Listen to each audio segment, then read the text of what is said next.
Okay, I'm also excited to be here and looking forward to our conversation. I put a timer on so they don't go too long. Okay, yes, my trigger is radio.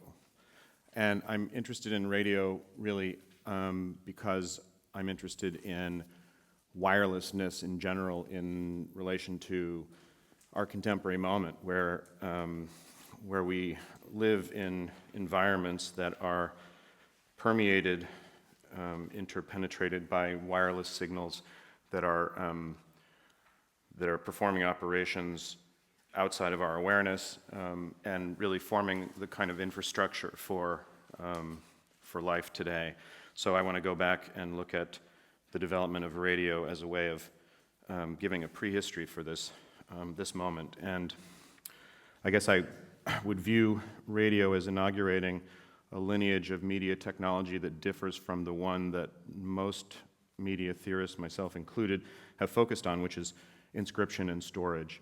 In the case of radio, we have a technology of transmission, and I want to make an argument that, yes, that transmission is what's going on in the case of wireless technologies today, and that this process by which transmission comes to the fore is really a process also of the self-revelation of a dimension of the technosphere that I'll say something about a little bit later.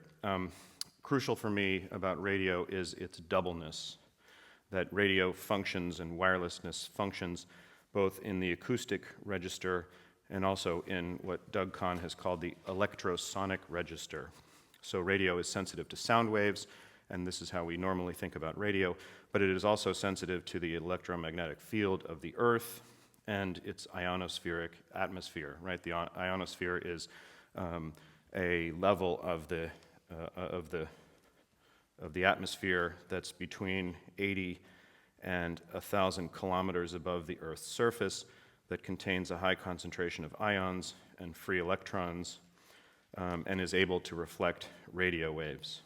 Right, so radio as a transducer of the electromagnetic field of the Earth. And in my opinion, this doubleness of radio, so radio simultaneously as a human technology, a technology that transmits acoustic sounds for humans to hear, but also radio as a cosmological or cosmic technology, radio as the revelation of the electromagnetic field that binds the Earth. This doubleness of radio, in my opinion, reflects the complexity of the technosphere, right? How it is at once a process in which, to which human activity contributes, and I think as Peter Haff has emphasized in his writings on the technosphere, a process that occurs at a higher stratum than that at which humans operate. So yes, something like a process of cosmological revelation, and a process in which humans are implicated without necessarily being the agents. So I want to tell this double story of radio by recounting some moments in the history of the major history of radio, and then telling a story about a minor history of radio that brings out this second dimension, radio as the transducer of the cosmological electromagnetic field. So let's see. We all know that Guglielmo Marconi is the father of radio, and that's him in a picture right there with one of his early devices. He was the first person to successfully send messages wirelessly, right? Morse code messages wirelessly using an invention of his, which is the spark gap transmitter. The spark gap transmitter functioned by sending weak electromagnetic waves to receivers that consisted of iron filings, and these filings either cohered or discohered depending on the reception of the Hertzian wave, and in one case marking a dot, in another case marking a dash, hence giving us the transmission of Morse code. Prior to the invention, the practical invention of radio, we had obviously some scientific precursors, Maxwell's theory of electromagnetic radiation, which was published in 1865, Heinrich Hertz discovering radio waves in late 1887, and for these scientists, and Hertz here speaks perfectly of it, the radio waves seem to be without any application, right? And one dimension of this is their invisibility, and I think invisibility is important to the role that I think wirelessness plays in our contemporary moment. But Hertz, for example, said of radio waves in his discovery, "It's of no use whatsoever. This is just an experiment that proves Maestro Maxwell was right. We just have these mysterious electromagnetic waves that we cannot see with the naked eye, but they are there."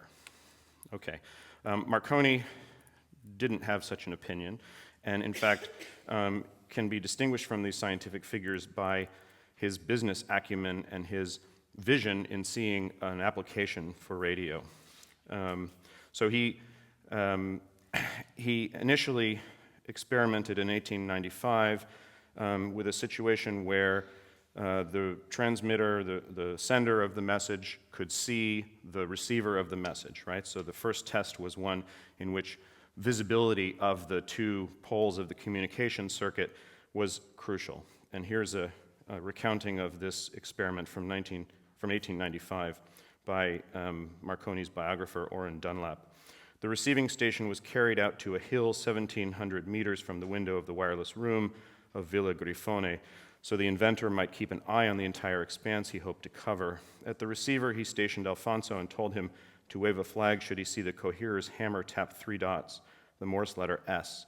Marconi touched the telegraph key, and immediately his brother's flag waved." Okay, this initial transmission of the letter S, which is verified by the visible sign of a flag, is then followed up by another experiment, another test, involving a situation in which the transmission station is not visible to the reception station and vice versa, right? And then finally, in 1900, Marconi resolves to attempt wireless communication across the Atlantic Ocean, right? And so the notion of radio as connecting geographically global spaces and creating a kind of prehistory or pre-concept of globalization at the beginning of the 19th century. So he set up a transmitting station at Pauldhu in South Cornwall. He used a more powerful alternator, a 25 kilowatt alternator, and a huge capacity condenser. And this is described by his commentators as a brute force system that produced extraneous noises sounding like thunderclaps. And in fact, this first transatlantic transmission, which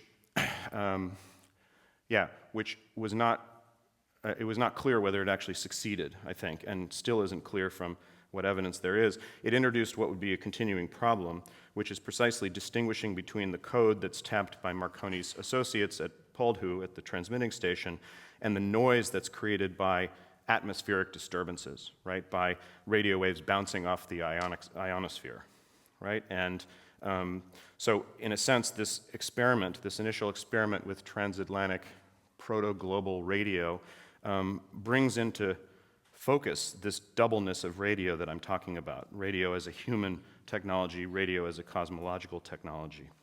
And I want to say something about that in my conclusion. Let's see. Marconi's version of Marconi's radio was installed on the Titanic and other ships and led to the saving of 700 lives or more on the Titanic. Radio was then also used by the Allied forces, or at least projected to be used by the Allied forces to intercept communications by the Central Powers to their biplanes, as we see here. Yes, the picture all the way on my right is Thomas Watson, Alexander Graham Bell's associate or right-hand man, after work listening to telephone wires. And what he hears, as he recounts, is ionospheric or natural radio. And this is Watson. "I used to spend hours at night in the laboratory listening to the many strange noises in the telephone and speculating as to their cause. One of the most common sounds was a snap, followed by a grating sound that lasted 2 or 3 seconds before it faded into the silence. And another was like the chirping of a bird. My theory at this time was that the currents causing these sounds came from explosions on the sun, or that they were signals from another planet. They were mystic enough to suggest the latter explanation, but I never detected any regularity in them that might indicate they were intelligent signals. Right? So what Watson's experiment does is open up this other side of radio, right? Radio as a transmission without a sender, right? Radio as the listening in to cosmological noise or electromagnetic noise or ionospheric noise, right? So radio puts into question not simply who is properly sending and receiving signals, but the very idea that there must be someone that is sending signals. So I guess I should stop since I'm out of time. But my thesis, I suppose, is that this doubleness of radio is exemplary of the doubleness of technology as we think about it in its instantiation in our contemporary world, as both, yes, a human technology that transduces worldly experience for humans, but also a cosmological technology that expresses or transduces the binding force of the cosmological electrical field without being sent in any sense of the term. Thank you.